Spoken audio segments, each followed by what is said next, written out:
The purpose of a company is not to make money. The purpose of a company is to serve a community. You don't do sustainability on top of what you do. If you don't act sustainably, all the things you do are not working. That's a lesson. You need to be opportunistic. If something develops in front of you, go. Don't think about it too hard.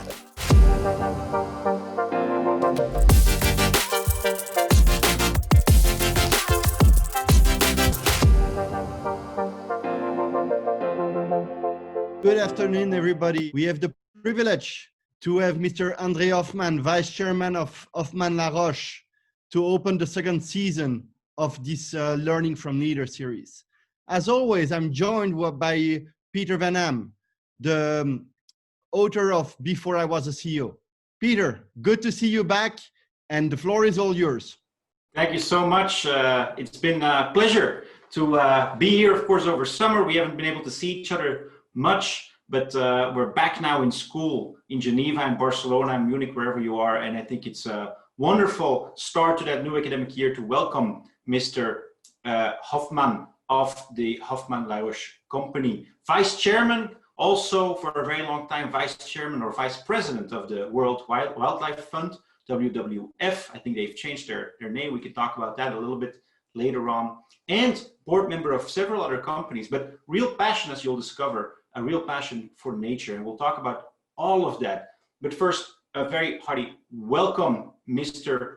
Hoffmann, to Learning from Leaders. Thank you very much, Peter. And yes, definitely you should call me André. Don't bother with the Hoffmann. Well, if you don't mind that we kick off right in the middle of the action, André, or Mr. Hoffmann, I should say, could you tell us a little bit about how you experienced the last few months? Because of course, your company, or the company you're vice chairman of, Roche, was very much at the heart of what was happening with COVID, wasn't it? Very early on in the crisis. Could you tell us a little bit, could you take us back to March or February and tell us what you were going through personally and also what the company went through? This notion of how do we react to crisis is something that is at the core of any well-functioning governing organization. The board of Roche has been preparing itself for this pandemic for quite a long time. I mean, this pandemic is not a surprise. Whatever you have read, whatever people have told you that this comes as out of the blue is a lie. We've had 6 attempts at the pandemic over the last 10 years. I'm thinking of SARS #1, I'm talking about chikungunya, I'm talking about malaria, I'm talking about dengue. I mean, you name it. These zoonoses, these diseases that spread from animals to humans are not new. We had an epidemic preparedness plan in the company that we put in place the moment where the virus hit our part of the world. And I'm glad to say that we have been able to shift our work immediately online. We had a well-prepared system for remote working, and we have not suffered business discontinuity. Why is that so important? In our case, it's important because we produce a number of drugs for chronic diseases. So it is our duty to society to make sure that these drugs are available when patient needs them. And need them, sorry.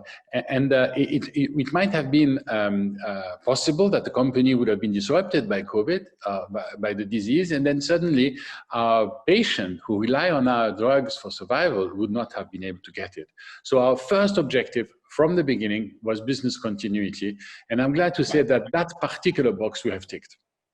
And of course, for your company, more than perhaps many other companies, this business continuity was very important, wasn't it? Because Roche played a crucial part in the pandemic in trying to make sure that we knew where the disease was and how where people were positive. Could you tell us a little bit about the activities of Roche that were particularly geared at the virus? So Roche has 2 main activities. We are a drug company, we are a pharma company, and we identify drugs to bring solution to diseases which are not cured yet. We are very much focused on innovation. We don't produce generics, we produce only novel technology, novel medicine. But we also have an important component, about 20% of our turnover, of diagnostics. And diagnostics, in fact, we are the largest in vitro manufacturer of diagnostics on the planet. So one of our business is to ensure that we can identify diseases in patients. This has, of course, led us to very quickly develop, as soon as the genetic code of the virus was published by the Chinese authority at the beginning of 2020, we set about to work to discover a test which is based on a technology that we developed and discovered called PCR, polymerase chain reactions. And that PCR test was the first specific test for corona virus infection.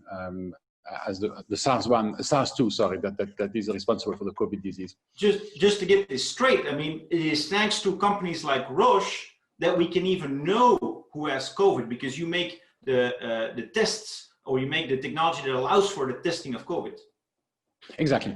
So that particular test identifies viral load in a patient. We need to take a sample of the back of your nose, and with that sample, and with an automated technology, these are big machines the size of this table who are working in a sort of as much as possible automated way.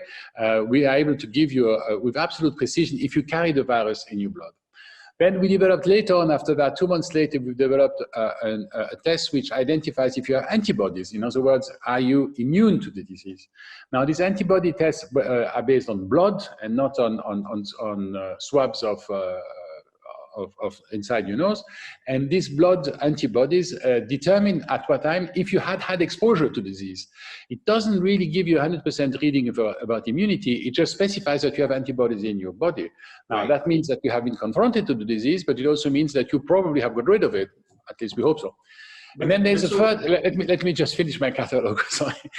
And then there's a third test, which is an antigen test, which we put on the market quite recently, which is a cheap test with a higher, with a lower degree of reliability, but which allows you at low cost and without the machine I was referring to before, to identify at 97% certainty if you have had the virus or not. And that in 15 minutes. And this is, we've introduced that at the end of September in Europe and beginning of October in the US. And that, I think, is a virus which could really be the most important tools yet to manage the infection. Who has it? In 15 minutes.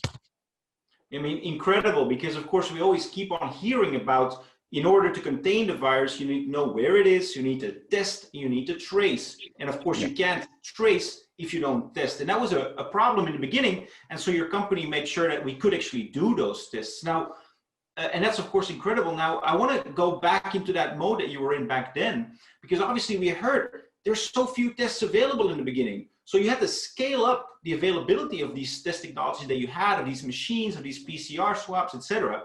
How do you go about that? How did the company go about to ramping up the production of all these tests that were needed? Well, first, I'd like to say that the WHO approach, which goes along the very simple principle, you test, you identify, you isolate, and you cure, is the standard reaction to any infectious disease. And I think that's obviously the right attitude. You notice you need to start by testing.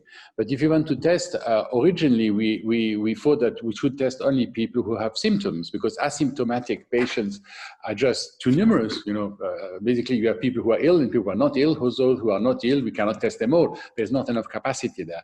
And Peter, you say that we have geared up our production. Yes, we've increased our production of tests by 70 times, so a factor of 70. But we are still a small Swiss company compared to the rest of the planet. You know, the demands in that particular sector are immense. And although we work 7 days out of 7, 24/7, we will not be able to produce much more than a couple of millions a month of the tests based on PCR, which are the ultimate reference.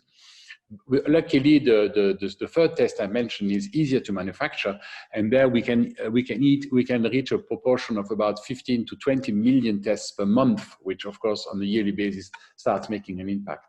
But you were right to mention that there were lots of tests to start with.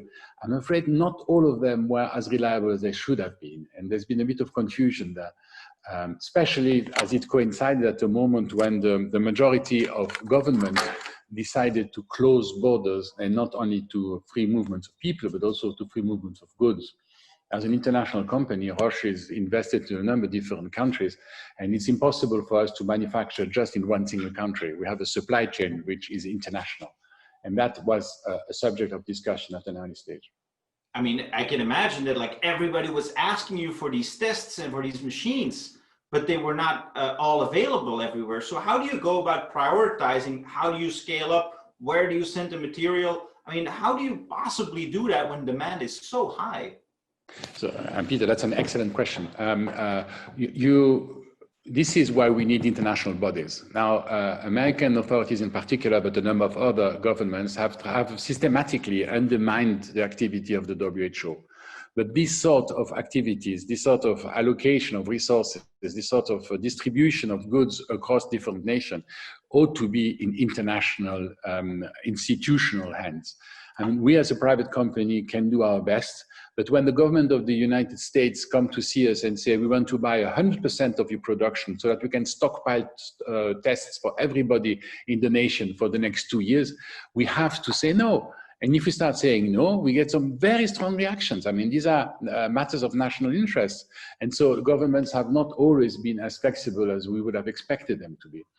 Luckily, is it impossible for you to step in and to say, well, you know, this, we have to be fair to everyone? I mean, how do you go about that when you get pressure from, like, you know, the most powerful countries in the world? Well, first of all, you have to deal with reality. These tests, the PCR tests in particular, are available to people who have the machines, because if you don't have the machines, the piece of kit is of no use. So that's the first allocation.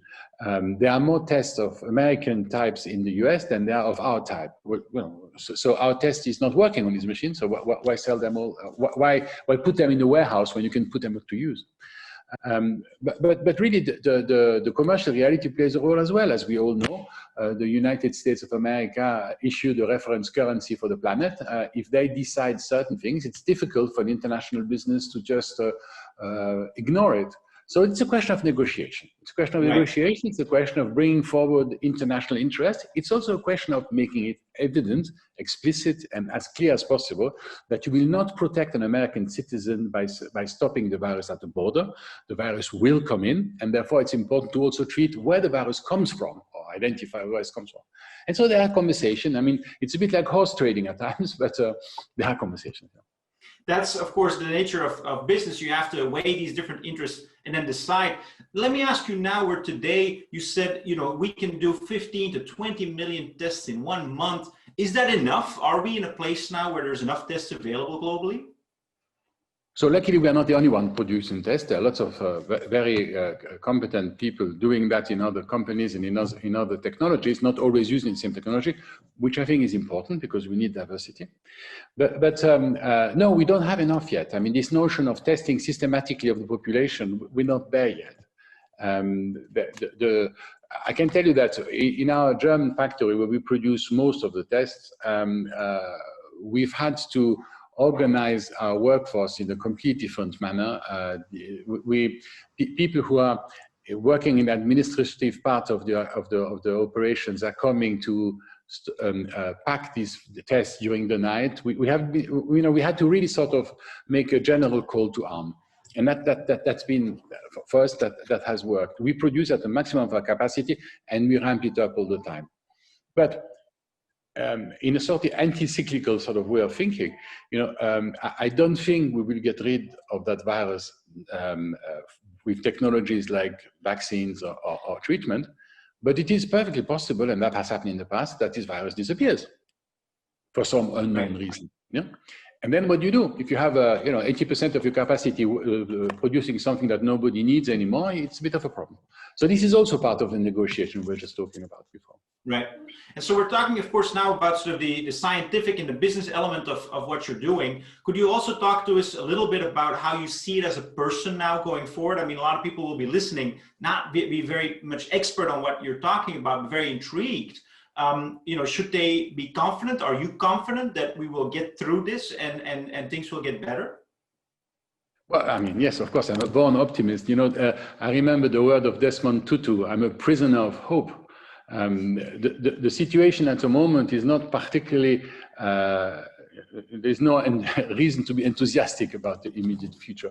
But we can be hopeful that because there has been a rather unexpected and unheard of solidarity among research organizations, pharma businesses, and certain governments. I think we are moving forward on a path which will bring us as quickly as possible to produce a vaccine. Now, it's never happened under 10 years in the past. So now we're talking about 9 months. I think it's very optimistic to think that we will have something working by the end of the year. And if it does work by the end of the year, we will not be able to produce enough of it to actually have an impact on the management of the disease. Right. So when you hear people, when you hear people and when you hear government telling you it will all be fine when you have the vaccine, don't believe them. It is not true. Not only will we need enormous amounts of vaccine, we'll also need to make sure that it is delivered to the right person, injected to the right people at the right time. I don't know about you, but a number of my friends are already saying, "Oh, I don't want to vaccinate, you know, dangerous, you know." This anti-vaccine campaign, which started some years ago already, is taking gigantic proportion at the moment. So it's not going to be that easy. It's going to, even if a vaccine is available in the first quarter of 2021, which a lot of people seem to hope for now, you're saying it will take a while before everybody gets the vaccine. And so the virus will stay with us for at least another year or perhaps more years. Well, look at AIDS. AIDS hit us 30 years ago. We still don't have a vaccine. Look at the influenza, the flu. We need to revaccinate every year. And with not very many success rates. I mean, you know, so some of these vaccines have 60–70% efficacy. That leaves an awful lot of proportion. All things being equal, if the vaccine didn't exist, we would have to aim for 80 to 90% of the population to be infected at least once, so that we have the famous herd immunity that we have been talking about for quite a long time. We're far away from that. We're not even at 10% yet. Yeah, so it's going to take a while. You are a born optimist, though, and you are also, and now I want to go back a little bit in time. You're also somebody who really knows about the animals living together with humans. I mean, that's one of your specialties, and maybe one of the things that you love most is to spend time doing research, being in nature, and the relationship between humans and animals and the natural world. You talked about a little bit in the beginning, I don't know if people caught it, you said, these zoonotic viruses. So of course, you're referring to the fact that this virus is alleged to have jumped from an animal to a human and from there on spread to the rest of the world. Could you just tell us a tiny little bit about that before we get back to, let's say, your past and your love for the natural world? Well, there are a number of elements in the question you just asked, and I hope we'll be able to go back to it during the conversation. The reason why humanity is so weak, and weak is too strong a word, is so exposed to zoonoses, to diseases that already exist but who are contained in other species, is because we are an easy and obvious target.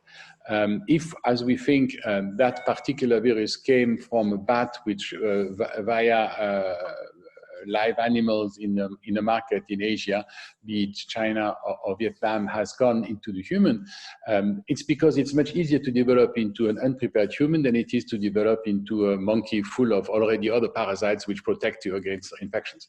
So the idea that there is a natural logic to a virus jumping out of its barrier, I think is quite a strong one. I don't want to go too much into the sort of nature takes revenge type of which is, of course, a legend. That's nothing to do with that.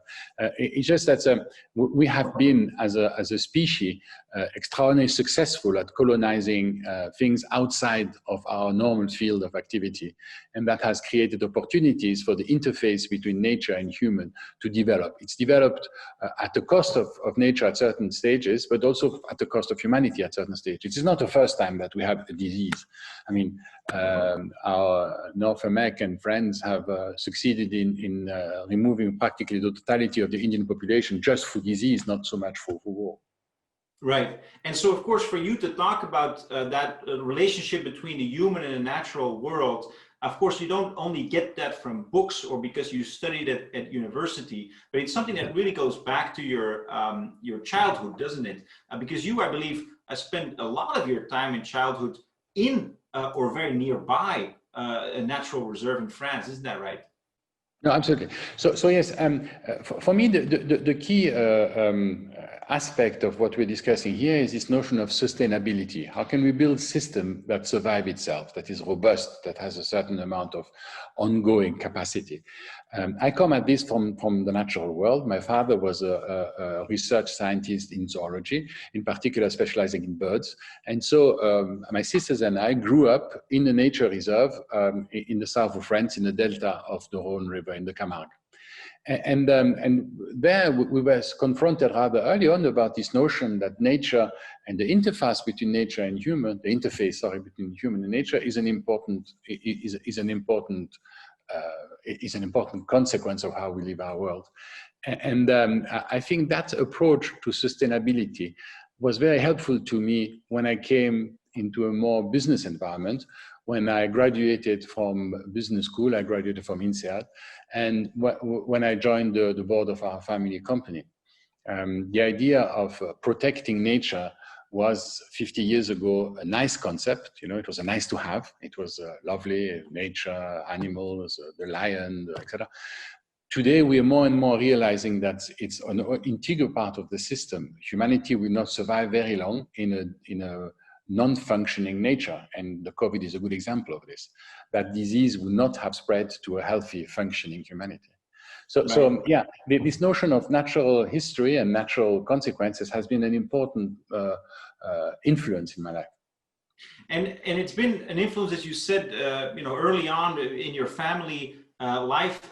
Then afterwards, however, you did choose, like many of the students that are present here today, to go and study economics and business in university. Why that choice? If your pastor or your childhood and your family is interested into, let's say, ornithology and the natural world, why did you choose then to go and study business and economics? Well, one of the reasons was, of course, the fact that my family owns Hoffmann-La Roche. And, you know, this is a responsibility which is far bigger than just going to clip the coupons to get your dividend paid. You know, there is a certain call at getting involved into the way the business goes. And that was certainly the origin of the decision. How can I talk to business people if I don't know about business? So let's go and read about this. Let's go and learn about this. But that has changed over the years. Today I know quite clearly. So my MBA was 35 years ago. So now I know quite clearly that the reason why natural systems, but also social and human systems are under pressure is because we are demanding too much from these systems. And the business community has to step up to a way of introducing the sustainability we've just discussed. Right. When I went to business school, I was taught the Milton Friedman doctrine. As you know, it was 50 years last Sunday that we published a famous article, which was called "The Business of Business is Business." So 50 years ago, the School of Economics from Chicago enshrined this very simple rule. The role of business is to make money, and that money is then given back to society, who deals with the externality and with the collateral damages created by this value creation. Yeah. And I think that's wrong. You know, this is just not the world the world works. We need to introduce sustainability into the way we do business. The role of a business is not just to make money. The role of a business is to be a net contributor to society. And that's one reason why I thought that, how can I say that, merging the two worlds would be a way of bringing some sort of societal progress. André, you of course did your economics studies, but then rather than going into business, you actually went to work the first few years of your career, I think, at the reserve or the foundation that your father had created in France. Yeah. Is that something that you would recommend to others as well, as they seek their first career experience, is to do something outside of pure business and to go and look for those kinds of experiences? Well, two things. First of all, the reason I became administrator of the of the research institute my father had created in the Camargue is because the director was taken ill at very short notice, and we needed a replacement. And so I stepped into his office for a couple of weeks, which ended up being nearly 2 years. So that's just and that's a lesson. You need to be opportunistic. If something develops in front of you, go. Don't think about it too hard. So I did that. Now, in those days, the differentiation between profit and non-profit was perhaps bigger than it is now. The research institution was a non-profit, a foundation. So when you are a business student, the idea of going into a non-profit is not a natural thing to do.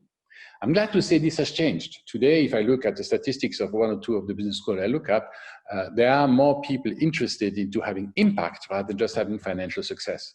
So the Milton Friedman doctrine is under stress at all levels, and maybe, again, we will talk about this later on in the conversation. But for me today, the idea of being a good manager is to be able to listen to different audiences, and it's also to be able to react in different situations. So you should not just manage whatever enterprise you're in on financial lines, you should also look at social, human, and natural capital. And whatever can help you to increase the size of the toolbox for dealing with these capitals is something positive. So yes, my advice would be try something different before you go into business. And gather various experiences, right? Because after you had that experience in the Camargue, in that natural reserve, working for the foundation, you did in fact go to the financial center at the time, still is a big financial center, London, and you went to work for a financial firm. So you did gather all those various experiences, and you got to know, as you say, the financial capital, the natural capital, social capital, and so on, just from also your work experience. Yes, I think I realized after having spent 2 years in the Camargue in a job I was sort of propelled in, not a job that I actually deserved, but well, I mean, I did a decent job, but I was sort of elected to it rather than pushed for it. I realized that if you really wanted to change the system, if you really want, because that's what we're talking about. We're talking about a system change. We cannot continue the way it works. We just talked about the COVID crisis, but the COVID crisis, the world was in a crisis before that. The loss of nature, the climate change, the disruption at the social level, the overexploitation of part of the population by the other part of the population, gender disparity. I mean, all these things are already there, and they are each one of them, a bomb waiting to explode. But if you really want to change the system, you need to be where it is, and it is more in the financial community than it is in the ornithologist community in the Camargue. So going to where it happens, I think, was quite a natural thing to do. And were you able to affect that financial world in any significant positive way just by being there with that mindset? Well, that's a very interesting question. When I arrived and I talked to my colleagues and I said, look, we have to do something for nature, what I was told most of the time was, come on, this is the room, this is the boardroom, this is where it happens. Nature is there, in Africa, in the Camargue, the birds are there. This is nothing to do with us. We are making business, and I think that perception, that humanity or any type of business cannot exist without nature is something that is slowly sinking in. We see that happening more and more. But at the time, it certainly wasn't. At the time, it was really, let us make money and we will give money to charity who will then look after nature.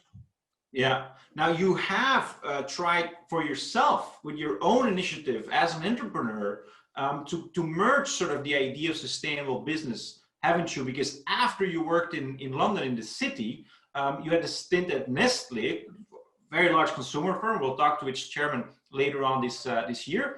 And after that, you started a recycling startup, or I should say, a recycling for wine bottles.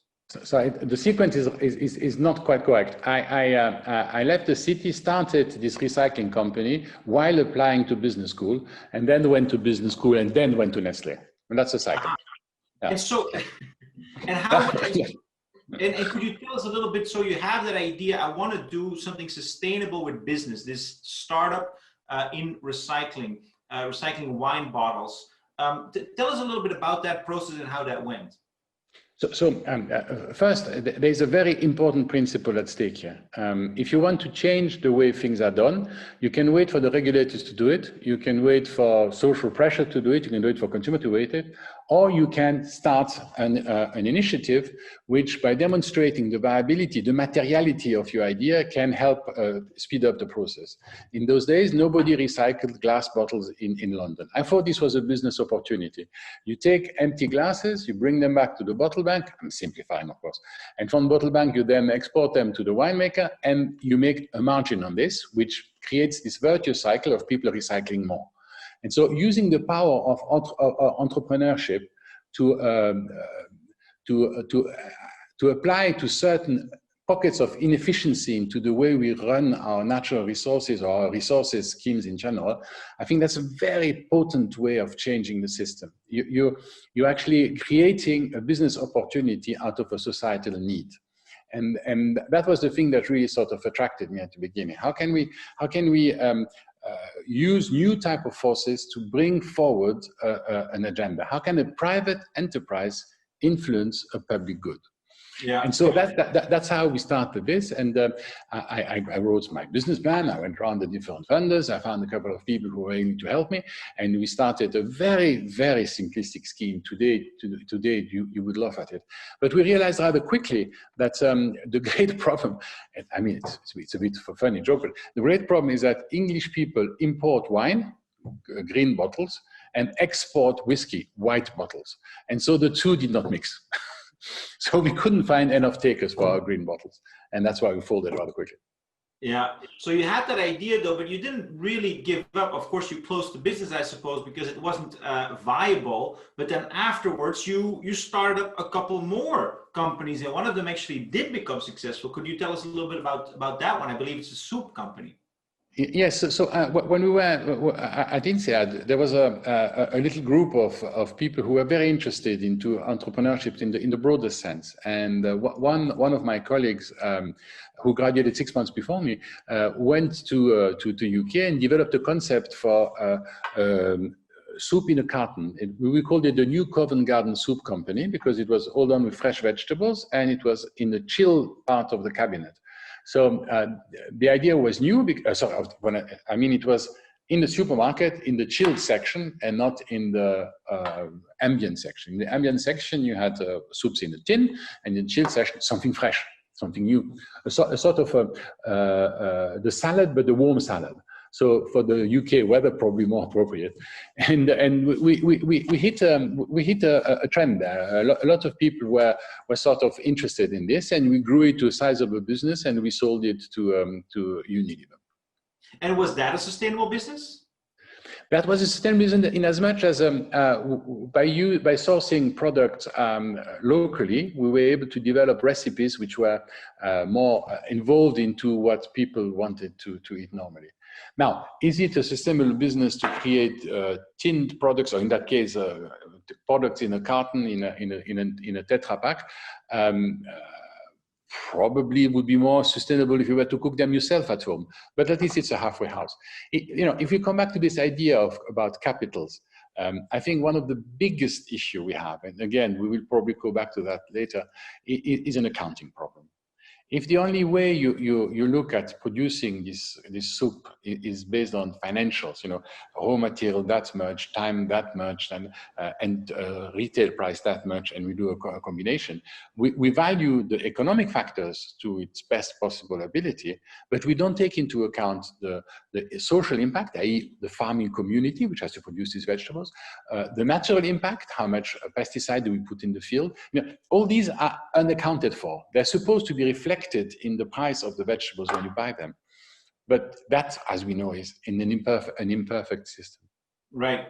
So you talked a little bit about this idea of what gets measured gets managed. And you said, when we only measure financial performance or returns, then we're only going to manage for those. Now, you, of course, had a chance to do something about that quite directly, because you were fortunate, of course, to be able to put those ideas into practice as a major shareholder of a huge company, which is Roche, or Hoffmann-La Roche. in Switzerland. And so at some point you actually did that. You went to take on a role at this company. Could you tell us a little bit more about how that went and how you were then able to change, let's say, what gets managed in this company? So this notion of what gets measured gets managed is absolutely fundamental, and we need to, as I said, it's an accounting problem. We need to find a way of doing that. But again, that later. My story. I've been elected to the board of our family company 25 years ago. 25 years ago next year. When we arrived to the board, we started talking about the importance. When I say we, me and my cousin, we were elected the same year. We started trying to talk about the impact we had on society, and we created 10 years later, after quite a lot of conversations with management, a committee, a board committee. That committee, sustainability committee, was created 16 years ago, and was one of the first of the big Swiss companies having such a committee, sustainability and governance. And by doing this, we signaled to the organization, which employs 98,000 people, we signaled to the organization that these matters mattered, they were important. So then we set about demonstrating the materiality of this, not just saying it's important because we like nature, but saying it's important because it has an impact into the way we conduct business. And we found that subscribing to an index became an important way of pushing that notion.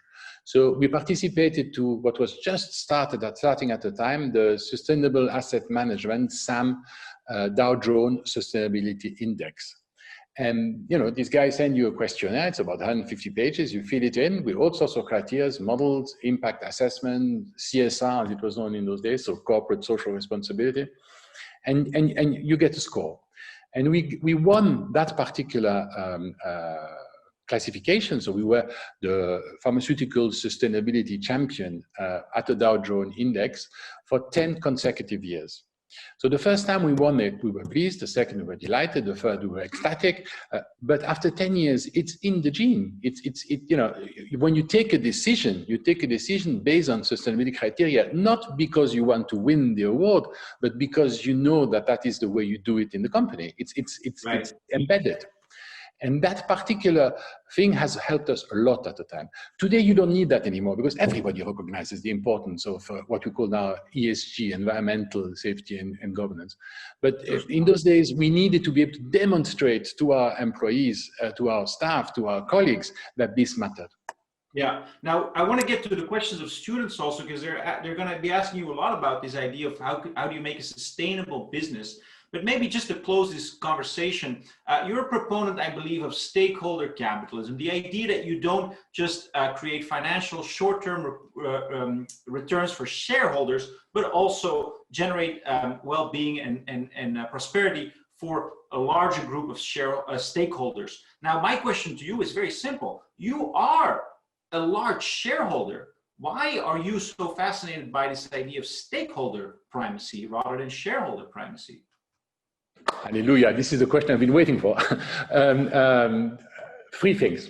The purpose of a company is not to make money. The purpose of a company is to serve a community. In our case, we are serving the patient, and the patient needs new ideas that will help him to get back to health. So we are working for the patient, not for the profit and loss. Number two, companies, I remind you of the original Latin term of company, compane. These are people you eat bread with, you know, these are people you work with. These are people you have a community of interest with. A company is not only there to serve shareholders. A company is there to really serve the community. And thirdly, the most important thing, and this is one thing where I'm putting my neck a little bit out, shareholders are not the owners of the business. That is a legal, simple consideration which does not reflect the reality. We exist because we are supported by a quantity of people who are much more important than the legal owner of a piece of the business. In developing countries, when we provide a salary to household members, we're providing livelihoods. And everybody in the family is a stakeholder of our business. You know, I can give lots of examples, but I am profoundly convinced that this idea that short-term profit maximization, in other words, you give me money and I will maximize your return as quickly as possible, is what has led us in the crisis in which we are now. Short-term profit maximization has destroyed the planet and has allowed COVID to come into our lives. And I think we need to be quite clear about this. So if you want to address the systemic changes needed for a better society, a better rebuild, as we're doing at the moment, we will need to get rid of this notion of short-term profit maximization and ownership. We are all citizens of a planet where public good matter more than private goods. I mean, this is an extremely powerful statement, and especially to come from somebody like you who's directly affected by this idea of shareholder versus stakeholder primacy. I don't want to just see where the rubber hits the road. Paco Chana, an MBA in entrepreneurship at your business school that's following us right now, he's asking, well, if you now look at what that means today for Roche, that is making products that are helping to combat COVID, but at the same time, of course, they need to be able to charge for them or they can't make them. They need to, in other words, be able to generate a profit or they can't serve the public good. So how do you balance that very interest that you're talking about in a moment of crisis? Sure, no, I mean, I never say that capitalism is a bad system. I'm saying capitalism, as it is conducted now, is a bad system. We need to amend capitalism, and to continue to be able to take this entrepreneurial risk, which is the key to all this innovation we are just discussing. I mean, for me, it is absolutely essential for a company to make a profit. If it doesn't make a profit, it's part of the problem, not part of the solution. So yes, we can bring new solutions to the market as long as the market pays us back the opportunity to do it. And it's not a question of saying we are all equal and we all need to have the same amount of money in the bank. It's a question of saying we are going to use the system as it is to help people without any discriminations. So if I am following the principles of Milton Friedman and I have a drug that will cure people, I double or quadruple or quintuple the price as much as the system can bear because it is needed. We do not react in that way. The tests we do for COVID is the same price as any other virology test that we do. We have not sort of put in place emergency pricing or opportunistic pricing. You know, yes, we have provided a product which allows to test if you have COVID or not, but we're not selling it at an extortionate price because that would be against the principle. So, right. So the idea is just to live your values. You can be a successful entrepreneur. You can continue to drive your company following several crises as long as you deal with your values. We've defined our values at Roche in a very simple way. We want to have courage, we want to have integrity, and we want to have passion. And these three things together is what guides us. Now, if I am in Tiger, I'm not going to charge you because you need me. I'm going to charge you what it costs me. Otherwise, I'm breaking the system. Right, right.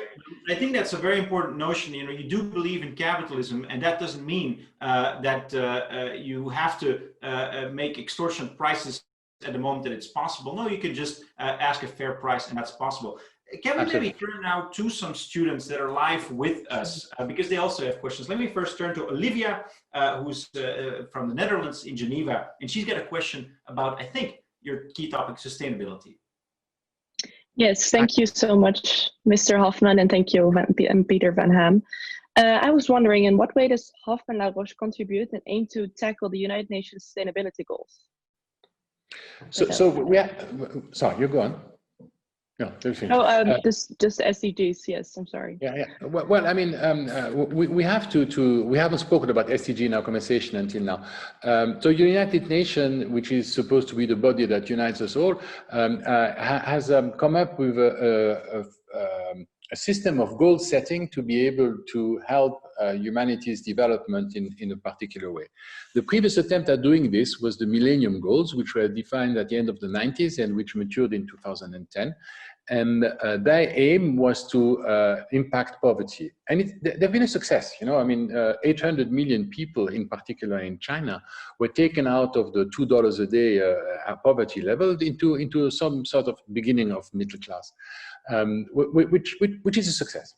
But the people at the United Nations and in the business community realized at the time that that particular success was at the cost of natural resources, social systems, disparity, and that the next step of development would have to be done in a harmonious manner.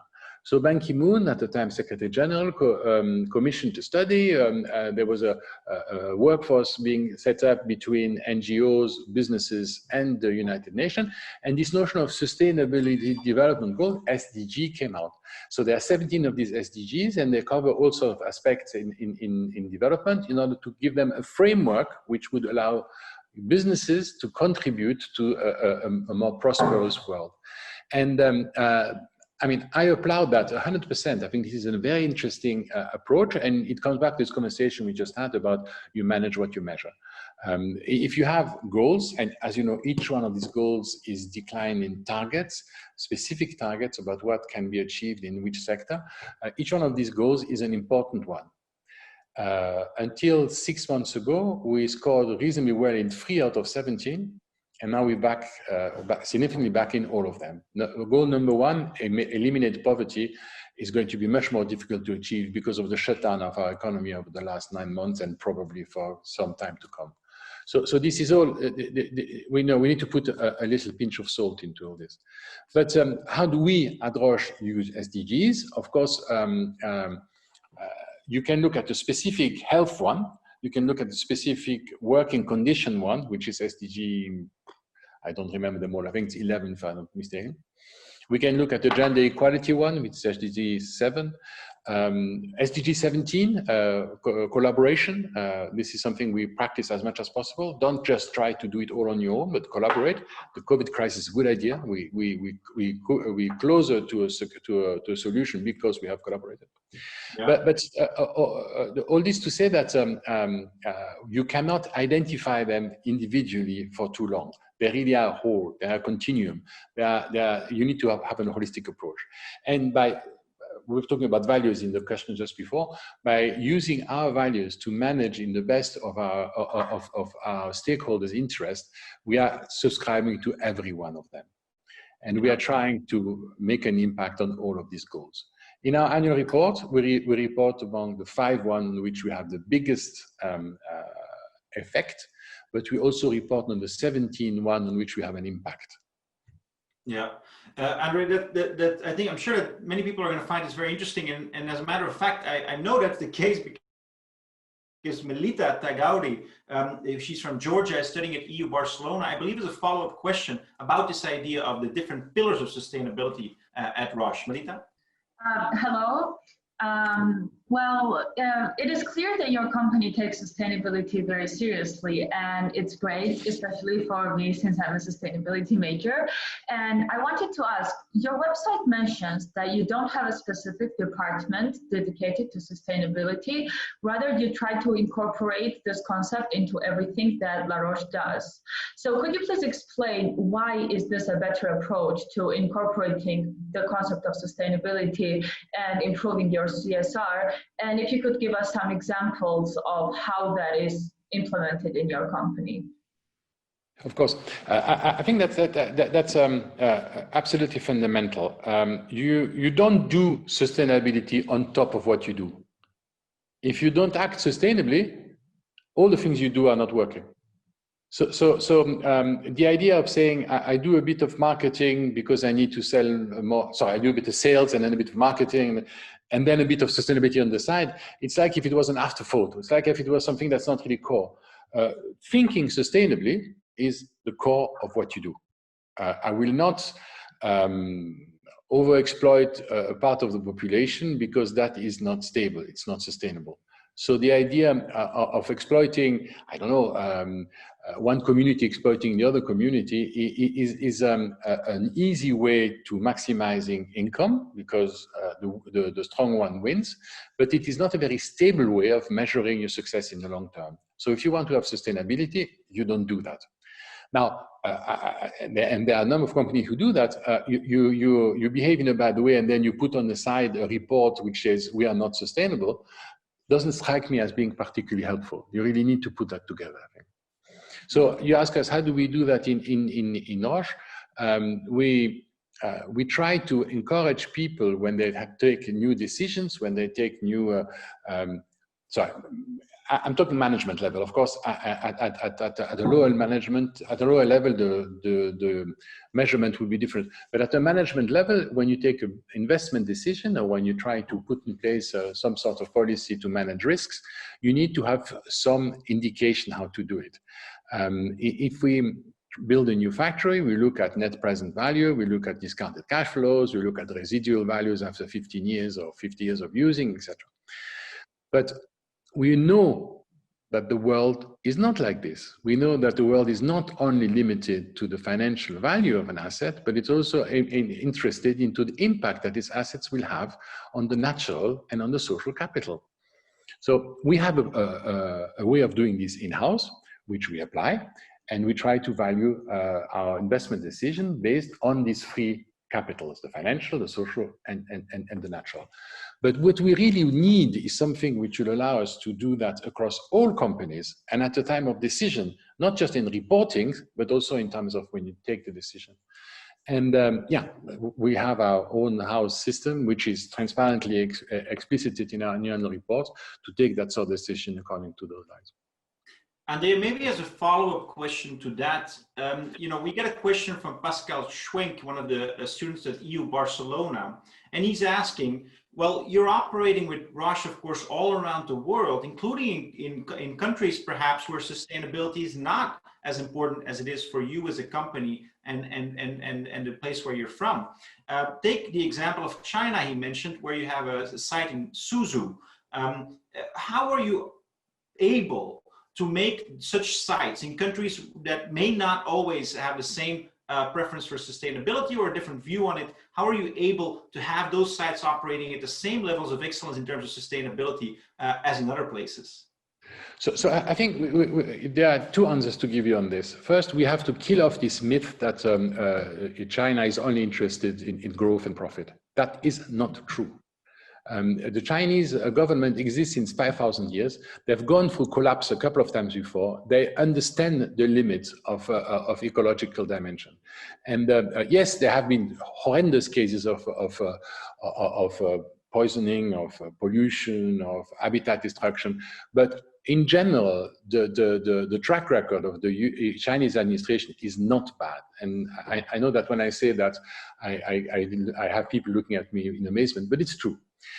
Secondly, for me, what's important is this notion of, you know, when I was at business school, I was told, if you want to be successful, you need to think internationally and act locally. That, I'm afraid to say, is not true anymore. You cannot treat, I don't know, people in Georgia or in Geneva or in Paris differently than you treat them at home. We are in a completely interconnected world. Whenever something happens in the field or in an office, it is instantly global. So the idea of saying there are two types of standards, the standards you have in developing countries and the standards you have in developed countries, that's dead. That's not possible. Nobody will tolerate us misbehaving in a different country. When I say misbehaving, I'm again putting the emphasis on the negative, when in fact we should be doing the opposite. Business is a force for good. In the country in which we are, if we behave properly, we are a positive force and not a negative force. And I think that's very important to understand. Business is not just there to make a profit, it's also there to spread a certain way of doing business, to spread the values. And that's what we were talking about before. Absolutely. And I think we've got one more question from Kat in South Africa, and it talks about that mindset that you have. Hello, I just really wanted to ask you, what mindsets helped to make you successful? Oh, that's a huge question. I think well, I'm going to use a word which is perhaps not very often used in terms of business and business success. I think one thing we have to accept is that we need to be much more humble. The idea that we are, as a group, as humanity, dominating the planet, extracting every possible resources and energy from wherever you can to get them, to force the planet, to dominate the planet, to do exactly what it is we want them to do, that is an absolute myth. I mean, the COVID has demonstrated that this is unsustainable. I mean, imagine that for a second. Here we are, the humanity at top of our tree. We are in the Anthropocene. Suddenly we are in a historical age, in a geological age, completely dominated by humans. One little strand of RNA, something that cannot even survive without us. You know, a virus is not even alive if it doesn't have a host, has completely destroyed our model. That should teach us something. You know, if we want to be successful, we need to listen more and stop pretending that we know everything already. So the future is much more based on collaboration than on domination. We need to live with that virus. We need to be able to develop a future which is sufficiently broad-based and sufficiently complicated that we can react to systemic shock like the virus. So to increase resilience, introducing more nature into what you do is a positive thing. And that's the mindset I'm trying to address. Nature is a collaborative effort. It's not a domination issue. Yeah, I mean, it's something that really comes through in everything that you say, is that sort of attention for nature, the attention for the balance between the human and the natural world, and also the balance between different stakeholders in a company. Now, one topic that we haven't really touched upon, and we get a question from a couple of people, is, let's say, the digital world. We've talked about the natural world, we've talked about the physical world, the human world, the digital world. You know, this is of course affecting also all kinds of companies in all kinds of industries. How is that, asks Nicola Dimitrov, a student at EU Barcelona, how is digital affecting a company like Roche, and how do you see the future of pharmaceutical companies when it comes to all these digital developments that we're seeing? Well, again, an excellent question. You know, what we've been looking at now, we've been piling up negative things on top of each other. You know, the world is not really a very happy place. We need to change the system. We need to sort of deal with the loss of nature. We need to deal with the climate change. We need to deal with the pandemic and its financial consequences. We need to deal with the psychological consequences of the pandemic. All of this will require better understanding of how our systems work. We need to be more in charge than we have been until now. So this, you know, is alongside the humility I've been talking about before. We need to listen more. And digital information, in particular supported by artificial intelligence, will help us to do this. The flows of data that we now have and that we're able to manage and to use in an insightful way is an incredible step forward into the way we apprehend the people, the thing around us. It's at the beginning. It's happening more and more quickly. In pharmaceuticals, it's helping us in the clinic. It's helping us to identify what the disease is really and how we can deal with the disease in a successful manner. But it is also telling us where the health system is not functional. By being able to analyze and follow the patient journey at all steps of its interface with the system, we can identify where we can bring in some better solutions. The current model of pharmaceutical is based on expensive pathology that for people who can afford to pay. Out of the 10 billion people on the planet in 50 years' time, not all of them will be able to pay the sort of money that our technology requires now. So we need to understand how we can prevent disease much more than how we can cure it. And that particular aspect of the pharmaceutical industry is something that will be greatly helped by data management. Our company has now changed its model. We are no longer just pharmaceuticals, so production of molecules, and diagnostic, so production of tests, but we are also investing heavily into data. How can we link this all up? Also with sociological data, it doesn't have to be just medical. And how can we bring all that together to have a better influence on the health ecosystem? Excellent. So it's a colossal change, and it will change all sorts of things. And I'd be delighted to talk more about this, but... Yeah, we're almost at the end, of course, of our meeting with you. I think a lot of people get inspired, André, about what they perceive as being a genuine ethical perspective that you bring to the table. Now, there's a little bit of a dissonance I noticed in the questions from the students between seeing somebody who leads or has such an influential voice in a pharmaceutical company who seems to be so ethical, and this general perception of the industry, of the pharmaceutical industry, as often being unethical. Could you talk to us a little bit more about how you see that perceived distance. Do you agree with that perspective that it's there, that perception? And do you think it's fair? Is it unfair? You know, are you the exception to the rule, or how do you see it? So two things here again. I have spent a lot of my time with feet in both camps, in the NGO camp and in the big business.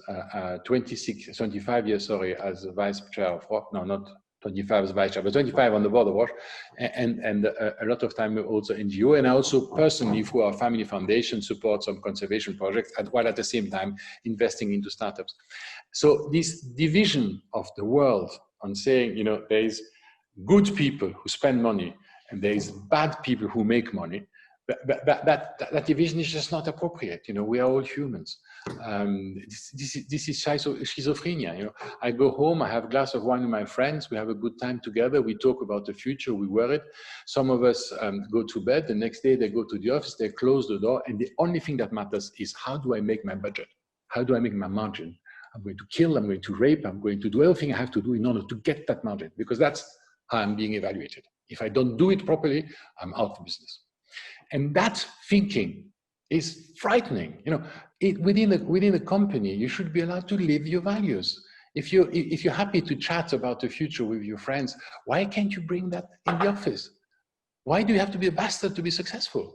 You know, right. if you can sort of encourage this attitude of a value-driven employer, somebody who is going to be able to give you the room to expand yourself, I mean, that's fantastic. But I'd like to for the second part, I'd like to quote Indra Nooyi. I don't know if you remember Indra. Indra was the CEO of Pepsi Cola. She made a wonderful remark one day. You know, if you really want in the long run, if you really want to have an impact on the planet, and I suspect all of us want to do that. We want success. We want to have recognition for what you're doing. But you really need to understand that it's not the way you spend the money that matters, it's the way you make it. And for me, this notion that everything is possible in order to get the money that you then get to society who will cure the problem is the wrong way around. You need to start at the beginning. Let's make money in a way which doesn't produce the problem that need to be solved after the while. Mm-hmm. So let's make money in a sustainable, value-driven way. We treat people fairly. We don't overprice our products. We don't destroy the forest if one tree would be enough. We stay humble, and that's how we're going to be able to really make a difference. As you can see, it's a huge paradigm shift. I think it's there's no better way, André, to end your message to all of the students from AU that it's important to be value-driven also, and perhaps particularly in the way you act in business and as a human being. André, thank you so much for your time, for the hour that you spent with us. I think we all learned a lot. We all learned a lot about you, about your company, and about the values that you have. And I think we all got very, very inspired by it. So, André, thank you on behalf of everyone at EU for having joined us. Well, thank you very much to all of you to have listened to me. If you have more questions, email them to whoever is in charge, and I'll try to answer later. Be careful what you wish for. I'm sure there's a lot more questions coming your way, André. But again, thank you so much. And now back over to Luc in Geneva. Dear Mr. Hoffman, dear Peter, thank you very much. This hour flew by in no time. I wish we had another hour to answer the different questions we had. Thank you for sharing your vision and your values, Mr. Hoffman. I think we all had a great lesson of humanity as well. And you have really set the tone for the Learning of Leaders series for this next season. So on behalf of the entire EU community, thank you for that. Next for us is in 2 weeks already, Peter. We see each other back on the 23rd of October to welcome Amar Barada, an alum of EU Business School, and he's the COO of Manchester City Football Club. Another great talk. I'm looking forward to this one. Stay safe, everybody, and thank you very much for joining us today.